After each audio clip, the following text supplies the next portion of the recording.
বলেছে? কি বলেছে? নামাজ না পড়লে কি হয় আর কি হয়? হাদিস কার থেকে বর্ণিত? নামাজ না পড়লে কি হয় আর কি হয়? আরে চুপ থেকে লাভ না। নামাজ না পড়লে কি হয় আর কি হয়? কার থেকে বর্ণিত? আলহামদুলিল্লাহ। তাহলে আমরা একটা হাদিস শিখছি আজকে, কেমন? আলহামদুলিল্লাহ। আজকের এই বক্তব্যের জন্য একটা হাদিস লাগবে না? অ্যাটলিস্ট আমরা একটা হাদিস তো শুনছি। এখানে এমন অনেক মানুষ আছে 50 বছর 40 বছর থেকে ওয়াজ শোনায়, একটা করে শিখলো 40টা হাদিস হইতো। একটা করে শিখলো কয়টা হাদিস হইতো? 40টা হাদিস হইতো।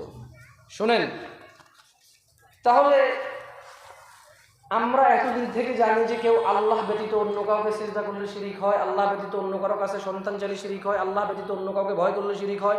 এরকম যদি মনে করো যে কেউ আল্লাহর সমকক্ষ সমতুল্য বা আল্লাহর ছেলে আছে বাপ মা আছে, এরকম মনে করলে কি হয়?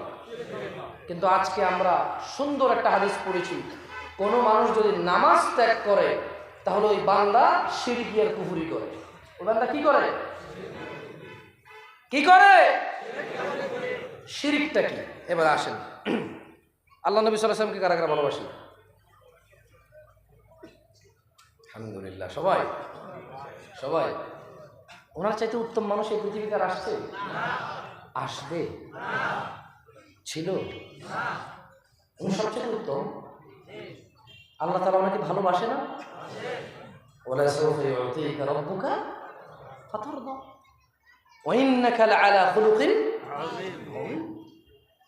তাহলে আল্লাহ ওনাকে অনেক সম্মানিত করে বানাইছে। সুবহানাল্লাহ। ওনাকে আল্লাহ কি বলছে শুনবেন? মানে আপনি তো নামাজ আদায় করেন না, মনে করেন যে নামাজ না পড়লে বেনামাজি হয়। আমার বোনদেরকে আমি বলবো, পর্দায় আলে যারা বোনরা আছে, মনে করে যে নামাজ না পড়লে বেনামাজি হয়। আসলে নামাজ না পড়লে কুফরি শিরকি দুটোটাই হয়। আল্লাহ তাআলা মুহাম্মদ সাল্লাল্লাহু আলাইহি ওয়াসাল্লাম বলেছেন, وَلَقَدْ أُوحِيَ إِلَيْكَ وَإِلَى الَّذِينَ مِن قَبْلِكَ لَئِنْ أَشْرَكْتَ لَيَحْبَطَنَّ عَمَلُكَ وَلَتَكُونَنَّ مِنَ الْخَاسِرِينَ। আর আপনার প্রতি ও আপনার আগে যত নবী রাসূল আসছে সবার প্রতি অবশ্যই এই ওহী নাজিল করা হয়েছে যে যদি আল্লাহর সাথে কোনো কিছুকে অংশীদারিত্ব করেন তাহলে সমস্ত আমল বাতিল করে দেবে। এবং কে বাতিল করবে? এবং ক্ষতিগ্রস্তদের অন্তর্ভুক্ত হবেন আপনিও। কে কে? তার মানে শিরিক ওনার জন্য মাপ নাই। শিরিক কার জন্য মাপ নাই? পৃথিবীর কারো জন্য কি নেই? লা ইলাহা ইল্লাল্লাহ। আল্লাহ ছাড়া, আল্লাহ ব্যতীত অন্য কোনো